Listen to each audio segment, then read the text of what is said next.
Hello friends, എല്ലാവർക്കും good morning. അപ്പോൾ എല്ലാവർക്കും എന്തൊരു അത്യുഗ്രൻ വിശേഷത്തിലേക്ക് തന്നെ സ്വാഗതം.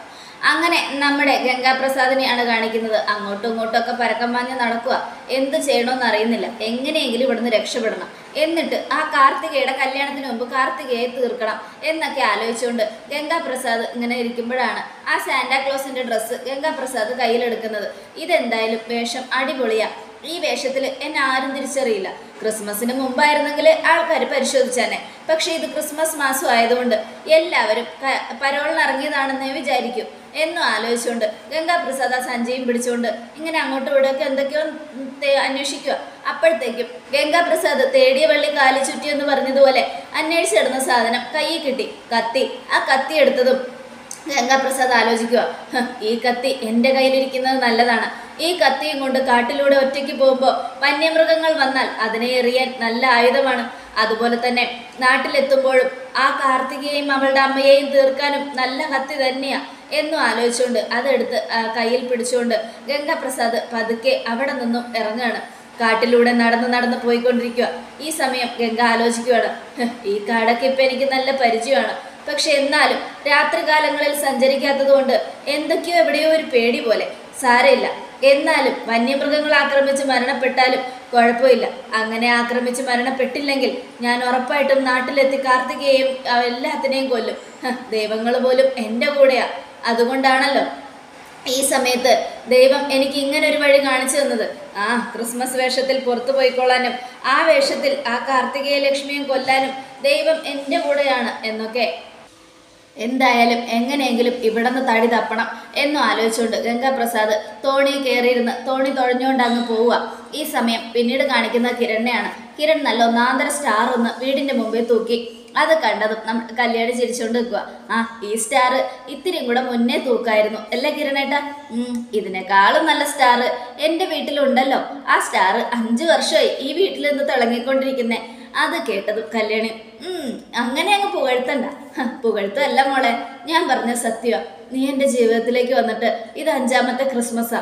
ഈ ക്രിസ്മസ് എന്തായാലും എനിക്കൊരു സന്തോഷമാണ്. നമ്മുടെ കല്ലുമോനെ 3 വയസ്സായി. അടുത്ത ക്രിസ്മസിന് കല്ലുമോന് കൂട്ടായിട്ട് ഒരാൾ വേണ്ടേ? അതൊക്കെ വേണം. പക്ഷേ ഞാനിപ്പോൾ ആലോചിക്കുന്നത് അമ്മയെക്കുറിച്ചാണ് കിരണേട്ടാ. എന്താ കല്യാണി ഇത്? അത് പിന്നെ എല്ലാ ക്രിസ്മസിനും അമ്മ ചിരിച്ചു നിൽക്കും. ചിരിച്ച മുഖത്തോടെ നിൽക്കുന്ന അമ്മയുടെ മുഖം ഇപ്പോഴും എൻ്റെ മനസ്സിൽ നിന്ന് അങ്ങ് മാഞ്ഞു പോകുന്നില്ല കിരണേട്ടാ. കണ്ണിൽ ആ മുഖം ഇങ്ങനെ നിറഞ്ഞു നിൽക്കുക. ഒരിക്കലും എനിക്ക് എൻ്റെ അമ്മയുടെ മുഖം മറക്കാൻ പറ്റുന്നില്ല കിരണേട്ടാ. അതെങ്ങനെ മറക്കാൻ പറ്റും കല്യാണി? നിന്റെ അമ്മ നിന്റെ എല്ലാം ആയിരുന്നില്ലേ? നിന്റെ അമ്മ നിന്റെ ദൈവമായിരുന്നില്ലേ? അങ്ങനെയുള്ളപ്പോൾ ആ അമ്മയുടെ മുഖം നിനക്ക് മറക്കാൻ പറ്റുമോ? ആ അമ്മ നിന്നെ വിട്ട് പോകില്ലെന്ന് എനിക്കറിയാം.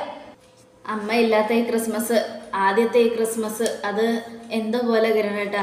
അത്രയ്ക്ക് ആഘോഷിക്കാനൊന്നും തോന്നുന്നില്ല. സാരമില്ല കല്യാണി, അടുത്ത ക്രിസ്മസിന് നിനക്കൊരു കുഞ്ഞ് ജനിക്കുമ്പോൾ അതിന് നമുക്ക് നിന്റെ അമ്മയുടെ പേരിടാം. നിന്റെ അമ്മയെ പോലെ ആവും ആ കുഞ്ഞും. എന്താ പോരെ? അതൊക്കെ നല്ല കാര്യമാണ്. പക്ഷെ അതൊക്കെ നമ്മൾ ചിന്തിക്കുക മാത്രമല്ലേ കിരണേട്ട പറ്റുള്ളൂ. ദൈവം തരുമ്പോഴല്ലേ. അതൊക്കെ തരും കല്യാണി എന്നൊക്കെ പറഞ്ഞുകൊണ്ട് കല്യാണിയെ ചേർത്ത് പിടിക്കുകയാണ് നമ്മുടെ കിരൺ. ഈ സമയം പിന്നീട് കാണിക്കുന്നത് അവിടെയാണ്. അതായത് ഗംഗാപ്രസാദ് അഞ്ചി അവിടെ അങ്ങനെ കെട്ടി വെച്ചിട്ട് അവിടെ ഒന്ന് ഇറങ്ങി ഇങ്ങനെ നടന്നു വന്നുകൊണ്ടിരിക്കുക. ചേട്ടാ, ഇന്ന സ്ഥലത്തേക്കുള്ള വഴി ഏതാ? അതേത് സ്ഥലം? അങ്ങനെയുള്ള സ്ഥലമൊന്നും ഇവിടെ ഇല്ലല്ലോ എന്നും അയാൾ. അത് കേൾക്കാതെ പട ഗംഗാപ്രസാദ് ആ ബൈക്കുകാരൻ്റെ മൂക്കിനിട്ടൊരു ഒറ്റ ഇടി കൊണ്ടതും അയാൾ തെറിച്ചങ്ങോട്ട് വീണു. ഈ സമയം ബൈക്കും കൊണ്ട് ഗംഗാപ്രസാദ് രക്ഷപ്പെടുക. ഇതേ സമയം പരോളുകാർ വരിക. അവർ പാട്ടും പാടി ഇങ്ങനെ ഡാൻസൊക്കെ കളിച്ച് വരുന്നത് കണ്ട് ഗംഗാപ്രസാദ് വണ്ടി അവിടെ നിർത്തി. എന്നിട്ട് ആലോചിച്ചു, ഇവരുടെ കൂടെ തന്നെ കൂടുന്നതാണ് നല്ലത്. എന്തായാലും ഇവരുടെ കൂടെ ചേർന്ന് അവളുടെ വീട്ടിലെത്താം. കാർത്തികയുടെ അവിടെ എത്തിയതിന് ശേഷം അവളെ അങ്ങ് തീർക്കാം എന്നും ആലോചിച്ചുകൊണ്ട് ബൈക്ക് അവിടെ നിർത്തിയിട്ട് ഗംഗ പപ്പാഞ്ഞിയുടെ വേഷം അണിഞ്ഞു. ആ വേഷം അണിഞ്ഞതിന് ശേഷം ഗംഗ ആലോചിക്കുകയാണ്, കർത്താവും കൂട്ടുകാരും എൻ്റെ കൂടെ തന്നെ. ഞാൻ എത്രയൊക്കെ ദുഷ്ടനാണെങ്കിലും ഞാൻ ചെയ്യുന്നത് നല്ല കാര്യമാണെന്ന് കർത്താവിനറിയാം. അതുകൊണ്ടാണ് കർത്താവ് എനിക്ക് കൂട്ടു നിൽക്കുന്നത്. ഈ സാന്റയുടെ വേഷം എൻ്റെ കയ്യിൽ കൊണ്ടുവന്നെത്തിച്ചത് കർത്താവാണ് എന്നൊക്കെ ആലോചിച്ചുകൊണ്ട് നമ്മുടെ ഗംഗ ഇങ്ങനെ പപ്പാഞ്ഞി വേഷം ഇട്ട് അങ്ങനെ തുള്ളിക്കൊണ്ട് പോവുക. അപ്പോൾ മറ്റേ പപ്പാഞ്ഞി നോക്കുക. ഹലോ, ആരാ? എന്താ എവിടുന്നാ? അതെ, ഞാനിവിടെ അടുത്ത കത്തോലിക്ക പള്ളിയിൽ നിന്ന് വരുന്നതാ. ഇതുപോലെ പരോളുകാർ പോകുമ്പോൾ അവരെ സഹായിക്കാൻ കൂടെ കൂടാറുണ്ട്. ആണോ? എന്നാ കൂടിക്കോ എന്നും പറഞ്ഞുകൊണ്ട് അവരെല്ലാവരും ഡാൻസും കളിച്ച് പാട്ടും പാടിയൊക്കെ. ഈ സമയം കാർത്തികയുടെ വീടെത്തിയതും ഗംഗ ഇത് തന്നെയാണ് പറ്റിയ സമയം. അതെ, നല്ല ഇത് കിട്ടുന്ന സ്ഥലമാ, നല്ല കാണിക്ക തരും. അതുകൊണ്ട് വാ, നമുക്ക് ആ വീട്ടിൽ കയറാം. നല്ല സഹായം ചെയ്യുന്നതുകൊണ്ട് ആ വീട്ടിലുള്ളവർ ചിലപ്പോൾ 10,000 ഒക്കെ തരും, 5,000 10,000 അത്രയൊക്കെ ഒരു വീട്ടുകാർ തരുമോ? അതെ, എനിക്കറിയാവുന്ന വീടാ, നല്ല കുടുംബമാ, വാ വാ എന്നും പറഞ്ഞുകൊണ്ട് ആ ഗേറ്റിന് പുറത്തു നിന്ന് ഭയങ്കരമായിട്ട് തുള്ളിക്കൊണ്ടിരിക്കുക. അപ്പോഴത്തേക്കും കാർത്തിക ഇറങ്ങി വരിക. കാർത്തിക ഇറങ്ങി വന്ന് ഗേറ്റ് തുറക്കാൻ പോയതും നമ്മുടെ ലക്ഷ്മിയമ്മ, മോളെ വേണ്ട. എന്താമ്മേ? മോളെ തുറക്കണ്ട, ആരേത് വേഷത്തിൽ വരുമെന്ന് പറയാൻ പറ്റില്ല. പരോളുകാരാ അമ്മേ. പരോളുകാരാണെങ്കിലും ആരെയും നമുക്ക് സോറി, ചെറിയൊരു തെറ്റ് പറ്റിട്ടോ, കരോളുകാരെന്നാണ് പറഞ്ഞത്. കരോളുകാരമ്മേ, കരോളുകാരാണെങ്കിലും ഒരു കാര്യം ഞാൻ പറയാം, എന്തൊക്കെ സംഭവിച്ചാലും കരോളുകാരാണെങ്കിലും ആരാണെങ്കിലും വാതിൽ തുറക്കരുത്, അത് തെറ്റാണ് എന്നും പറയണം. അത് കേട്ടതും നമ്മുടെ കാർത്തിക ആകെ ടെൻഷൻ അടിക്കുക. അമ്മ എന്തിനാ എല്ലാത്തിനും ഇങ്ങനെ പേടിക്കുന്നേ? കരോളുകാർ വരുന്നതിൽ ഇപ്പം എന്താ കുഴപ്പം? ഇത് ക്രിസ്മസ് സമയമല്ലേ, ഈ സമയത്ത് കരോളുകാർ ഇഷ്ടം പോലെ വരുമെന്ന് കിരണും കല്യാണിയും പറഞ്ഞായിരുന്നു. ആയിക്കോട്ടെ, പറഞ്ഞോട്ടെ, പക്ഷെ എന്തൊക്കെയായാലും കരോളുകാർ വന്നാലും നമ്മൾ സൂക്ഷിക്കണം മോളെ. സ്റ്റെഫി എന്ന് പറയുന്നവള് ജയിലിൽ കിടക്കുക, അവള് പരോളിന് ഇറങ്ങിയിട്ടുണ്ടോ എന്ന് ആര് കണ്ടു? അതുകൊണ്ട് തന്നെ കരോളുകാരെ നമ്മൾ വിശ്വസിക്കാൻ പറ്റില്ല. ചിലപ്പോൾ ആ സ്റ്റെഫിയുടെ ആൾക്കാർ അവരുടെ കൂടെ ഉണ്ടാവും. കരോളുകാരുടെ കൂടെ വേഷം മാറി വന്ന് നമ്മളെ ആക്രമിക്കാൻ വരികയാണെങ്കിലോ? അങ്ങനെയൊന്നും ഇല്ലമ്മേ. ഗംഗാപ്രസാദ് മരിച്ചതുകൊണ്ട് സ്റ്റെഫിയുടെ എല്ലാം അങ്ങോട്ട് ഇല്ലാതായി. ഇനിയിപ്പോ എന്തായാലും തുറക്കണ്ട മോളെ എന്നൊക്കെ പറഞ്ഞുകൊണ്ട് അവരിങ്ങനെ നിൽക്കുക. ഈ സമയം ഗംഗാപ്രസാദ് ഗേറ്റിലൂടെ നോക്കുക. ഇവിടെ എന്താ ആരും ഇല്ലേ? ആദ്യം ലൈറ്റ് കത്തിയതാണല്ലോ, പിന്നെ ലൈറ്റ് ഓഫ് ചെയ്തോ? എന്തോ സംഭവിച്ചിട്ടുണ്ട്. ഇനി സംശയം കൊണ്ട് തുറക്കാത്താണോ? കൃത്യം നല്ല പറ്റിയ ആ സമയമായിരുന്നു. ഈ സമയത്ത് ഇങ്ങനെ സംഭവിച്ചല്ലോ എന്നൊക്കെ ആലോചിച്ചുകൊണ്ട് ഗംഗാപ്രസാദ് ഗേറ്റിനോട് ചവിട്ടി തുറന്നുകൊണ്ടിരിക്കുക. ഈ സമയം കണ്ടോ മോളെ, കണ്ടോ? ഗേറ്റ് ചവിട്ടി പൊളിക്കുക. അതുകൊണ്ട് വേണ്ട, തുറക്കണ്ട. ഇവരെന്തായാലും നല്ലവരല്ല. നല്ലവരാണെങ്കിൽ ഇങ്ങനെ ഗേറ്റ് ഒന്നും ചവിട്ടി പൊളിക്കില്ല. നമ്മൾ വന്നില്ലെങ്കിൽ അവർ മിണ്ടാതെ കുറച്ചു നേരം പാട്ടും പാടി സുവിശേഷം വായിച്ചിട്ട് അങ്ങ് പോവുക ചെയ്യുന്നേ എന്നൊക്കെ പറയാ. ഇത് കേട്ടതും നമ്മുടെ കാർത്തിക, അത് ശരിയമ്മേ, സാരമില്ല മോളെ, നമുക്ക് നാളെ കരോളിന് വന്നവർക്ക് വേണ്ടി പൈസ പള്ളിയിൽ കൊണ്ട് കൊടുക്കാം. അതിനവർ പള്ളിയിൽ നിന്ന് വന്നവരല്ലെങ്കിലും അമ്മേ. അതും ശരിയാണ്, പള്ളിയിൽ നിന്ന് വന്നവരെന്തായാലും ഇങ്ങനെയൊന്നും ചെയ്യില്ല. സാരമില്ല, എന്തായാലും ഇപ്പം അവരെന്തെങ്കിലും ചെയ്തിട്ട് പോട്ടെ. നമ്മൾ ഗേറ്റ് തുറന്നാൽ അത് ശരിയാവില്ല. എന്തായാലും നമ്മൾ ഗേറ്റ് തുറക്കാതിരിക്കുന്നത് തന്നെയാണ് മോളെ ബുദ്ധി. അങ്ങനെ തുറന്നു കഴിഞ്ഞാൽ ചിലപ്പോൾ ആ സ്റ്റെഫിയുടെ ആൾക്കാർ ആരെങ്കിലും കൂടെ ഉണ്ടെങ്കിൽ ഉറപ്പായിട്ടും അവൾ മോളുടെ കല്യാണം നടക്കാതിരിക്കാൻ പലതും ചെയ്യും. എന്ത് ചെയ്യാനമ്മേ? അവൾക്ക് എന്തിനാ എന്നോട് വാശി?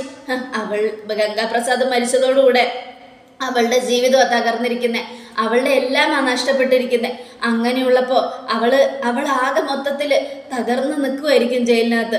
തൻ്റെ ജീവിതം നഷ്ടപ്പെട്ടതാ. അവള് ഏറ്റവും കൂടുതൽ സ്നേഹിച്ചവൻ ഗംഗാപ്രസാദായിരുന്നു അവളുടെ എല്ലാം. അങ്ങനെയുള്ള സമയത്ത് ഗംഗാപ്രസാദിന് സംഭവിച്ച ഈ ആപത്ത് അതൊരിക്കലും അവൾക്ക് സഹിക്കാൻ പറ്റില്ല. അവളുടെ ജീവിതം ഇല്ലാതാക്കിയ നിന്റെ ജീവിതം ഇല്ലാതാക്കാൻ അവൾ ശ്രമിക്കും. അതുകൊണ്ട് കല്യാണം കഴിയുന്നത് വരെ നമ്മൾ പേടിച്ചേ പറ്റൂ. കല്യാണം കഴിഞ്ഞാലും ഇനി അങ്ങനെ തന്നെ ആയിരിക്കണം എന്നൊക്കെ പറഞ്ഞുകൊണ്ട് ലക്ഷ്മി അമ്മ ഉപദേശിക്കുക. ഈ സമയം ഞാൻ ജനൽ വഴി ഒന്ന് നോക്കട്ടെ. അങ്ങനെ ജനലിൽ കൂടെ നോക്കിയപ്പോൾ അവരൊക്കെ പോയി. അവരൊക്കെ പോയി. പോട്ടെ മോളെ, അതാ നല്ലത്. നമ്മളിനി ഒന്നുകൊണ്ടും ആരെയും കണ്ണുടച്ച് വിശ്വസിക്കണ്ട. ദൈവത്തെ വിളിച്ച് മാപ്പ് പറയാം, അതാ നല്ലത്. ആരെന്തിനു വരുന്നു, ഏത് വഴി വരുന്നു, ഏത് വേഷത്തിൽ വരുന്നു എന്നൊന്നും നമുക്ക് പറയാൻ പറ്റില്ലല്ലോ. അതുകൊണ്ട് എന്തായാലും നമ്മൾ ഇനി എല്ലാം മനസ്സിൽ പേടിച്ച് വേണം ചെയ്യാൻ. കിരണും കല്യാണിയൊക്കെ എപ്പോഴും പറഞ്ഞിട്ടുണ്ട്, അധികം പുറത്തിറങ്ങണ്ട, ആര് വന്ന് വിളിച്ചാലും വാതിൽ തുറക്കണ്ടെന്ന്. നമ്മുടെ ആൾക്കാരല്ലാതെ വേറെ ആരപരിചിതരായിട്ട് വന്നാലും ആരെയും തുറന്ന് നമ്മളകത്തേക്ക് കയറ്റണ്ടെന്ന് അവർ കഠിനമായിട്ട് താക്കീത് ചെയ്തിരിക്കുമല്ലേ. അതുകൊണ്ട് എന്തായാലും ഇനിയുള്ള കാര്യങ്ങൾ നമുക്ക് അങ്ങനെ തന്നെ ചെയ്യാം എന്നൊക്കെ പറഞ്ഞുകൊണ്ട് ലക്ഷ്മിയമ്മ കാർത്തിക് ഉപദേശിക്കുക.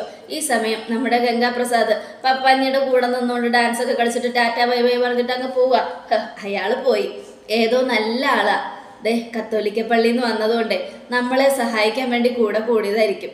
ആ അതുകൊണ്ട് എന്തായാലും നല്ല മനസ്സുള്ള ആൾക്കാർ കുറേ കാലം ജീവിച്ചിരിക്കണം എന്നൊക്കെ പറഞ്ഞ് മറ്റേ പപ്പാഞ്ഞ് ഇങ്ങനെ ഒരുപാട് അനുഗ്രഹമൊക്കെ കൊടുത്തിട്ട് ഇങ്ങനെ ഡാൻസ് കളിച്ചുകൊണ്ട് അവർ പോവുക. ഈ സമയം നല്ലൊരു ചാൻസാ ഇല്ലാതായത്. ഇനിയിപ്പോൾ എന്ത് ചെയ്യും? എങ്ങനെ അവളുടെ വീട്ടിൽ കയറി കൂടുക? സംശയം ഉണ്ടാവും.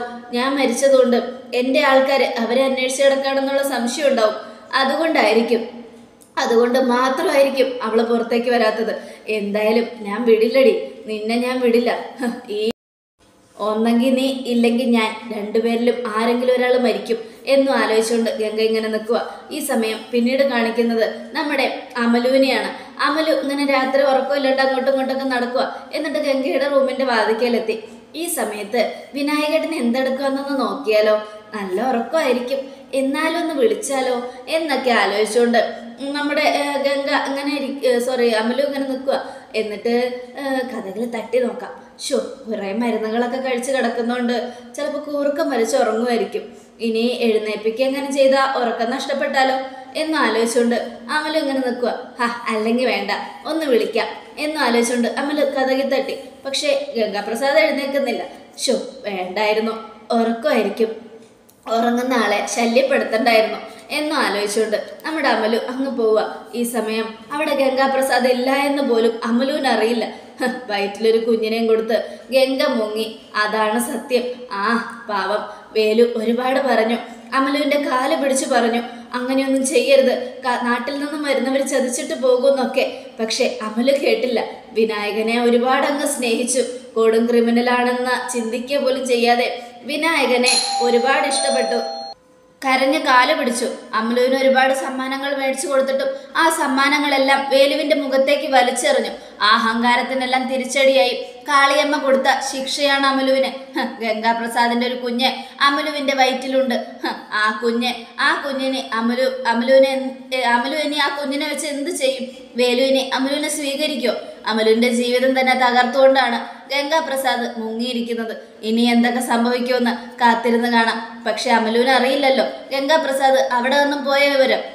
അതുകൊണ്ട് കഥകിൽ തട്ടിയിട്ട് അമലു അങ്ങ് പോയി. അമലുവിന്റെ മുറിയിൽ പോയി കിടക്കുക. ഇരിക്കപ്പുറത്ത് കിട്ടുന്നില്ല. വീണ്ടും ഗംഗാപ്രസാദിന്റെ മുറിയിലേക്ക് പോയാലോ എന്ന് ആലോചിച്ചുകൊണ്ടിരിക്കുക. ആണോ മാനോ ഇല്ലാതെ എവിടെ നിന്നോ വന്ന ഒരുത്തൻ്റെ കൂടെ ഇങ്ങനെ കറങ്ങി നടക്കാനൊക്കെ തുടങ്ങുക. വേലു ഒരുപാട് താക്കീത് ചെയ്തിട്ടും ഒരുപാട് ഉപദേശം നൽകിയിട്ടും വേലുവിനെ വിശ്വസിക്കാതെ വിനായകനാണ് നല്ലത്, വിനായകൻ എല്ലാം കൊണ്ടും തന്നെ രക്ഷിക്കും, വിനായകൻ എന്ന് പേരുള്ള ഒരാള് തൻ്റെ ഇടമുള്ള ഒരാളാണ്, കാട്ടിലെ ഒരാളെ വെറുത്ത് നാട്ടിൽ നിന്നും വന്ന ഒരുത്തനെ സ്നേഹിച്ച് നമ്മുടെ അമലു ചെയ്ത കൊടും ചതിക്ക്, വേലുവിന് ചെയ്ത കൊടും ക്രൂരതയ്ക്ക് അമലുവിന് കിട്ടേണ്ട ശിക്ഷ തന്നെയാണ് കിട്ടിയിരിക്കുന്നത്. ഈ സമയം പിന്നീട് കാണിക്കുന്ന ഗംഗാപ്രസാദിനെയാണ്. എന്തായാലും എങ്ങനെയെങ്കിലും ഇന്നത്തോടെ കാർത്തികയുടെ വീട്ടിൽ കയറിയേ പറ്റൂ. ഞാൻ കാട്ടിൽ നിന്നും രക്ഷപ്പെട്ടു പോന്നത് അവളെ കൊല്ലാനാണ്. എടി കാർത്തികെ, എന്തായാലും നിന്നെ ഇനി വെറുതെ വിടാൻ ഞാൻ ഉദ്ദേശിക്കുന്നില്ല. എന്തൊക്കെ സംഭവിച്ചാലും ശരി, നിന്നെ ഞാൻ കൊല്ലും. ഞാൻ മറുജന്മം എടുത്ത് വന്നിരിക്കുന്നത് നിന്നെ കൊല്ലാൻ തന്നെയാടി. എന്നെ തീർത്ത് എന്നെ കൊക്കയിലേക്ക് എറിഞ്ഞ് എന്നെ കൊല്ലാൻ നോക്കിയ അവന്മാർക്കൊക്കെ ഇടിവെട്ട് തിരിച്ചടിയുമായിട്ട് ഞാൻ തിരിച്ചു വന്നത് നിന്നെ കൊല്ലാനാടി. നിന്നെയും നിന്റെ തള്ളയെയും കൊന്ന് ഞാൻ സന്തോഷമായിട്ട് തിരിച്ചു പോകും. എൻ്റെ സ്റ്റെഫി ജയിലിലാ. അവളെ എനിക്ക് രക്ഷിക്കണം. അതിന് നിങ്ങളെ എനിക്ക് കൊല്ലണം. ഈ ഗംഗാപ്രസാദ് വെട്ടിനുറുക്കിയിട്ടാലും കൂടി യോജിക്കുന്ന പാമ്പാണെന്ന് നീ അറിഞ്ഞില്ലല്ലോ. നീ ഓർത്തു വെച്ചൊരു കാർത്തികെ, നിന്റെ ജീവിതം തീർന്നു. എല്ലാം കൊണ്ടും നിന്നെ ഞാൻ കൊന്നിരിക്കും. നിന്നെ ഒരിക്കലും ഞാൻ രക്ഷപ്പെടാൻ അനുവദിക്കില്ല. കാർത്തിക എന്ന് പറയുന്ന നീ ഇനി ഒരിക്കലും കാർത്തിക വിളക്കായിട്ട് തിളങ്ങാൻ പാടില്ല.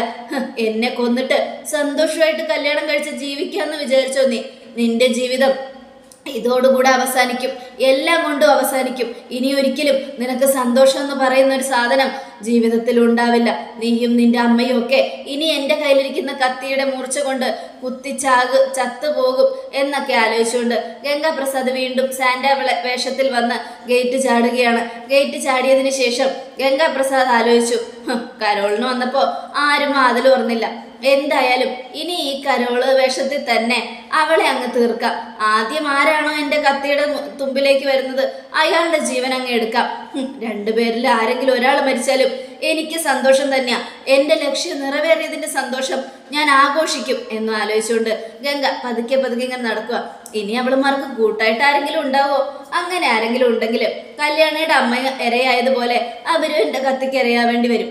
അതെൻ്റെ തെറ്റല്ല എന്നും ആലോചിച്ചുകൊണ്ട് ഗംഗ പതുങ്ങി പതുങ്ങി പതുങ്ങി പതുങ്ങി അങ്ങോട്ട് നടന്നുകൊണ്ടിരിക്കുകയാണ്. ഈ സമയം ഇതൊന്നും അറിയാതെ കാർത്തികയും ലക്ഷ്മിയും അകത്ത് തന്നെ ഇരിപ്പുണ്ട്. ഈ സമയം പിന്നീട് ഗംഗാപ്രസാദ് മുൻവശത്തെ വാതിൽ തുറക്കാനായിട്ട് ശ്രമിക്കുക. പക്ഷെ തുറക്കാൻ പറ്റുന്നില്ല. അങ്ങനെ ഗംഗ പതുക്കെ പതുക്കെ പിന്നാമ്പുറത്തെത്തി. പിന്നാമ്പുറത്തെ വാതിൽ തുറക്കാനായി അരേ ഇടുക്കിൽ നിന്നും ആ കമ്പി വലിച്ചൂരി അതിനുശേഷം ആ കമ്പി നോക്കിക്കൊണ്ട് ഇങ്ങനെ നിൽക്കുകയാണ്. അതോടുകൂടി എപ്പിസോഡ് അവസാനിക്കണം. നാളത്തെ ഒരു തകർപ്പൻ വിശേഷത്തിനായിട്ട് കാത്തിരിക്കുക. എല്ലാവർക്കും ഒരിക്കൽ കൂടെ നല്ലൊരു ശുഭദിനം തന്നെ ആയിക്കോട്ടെ. Thank you.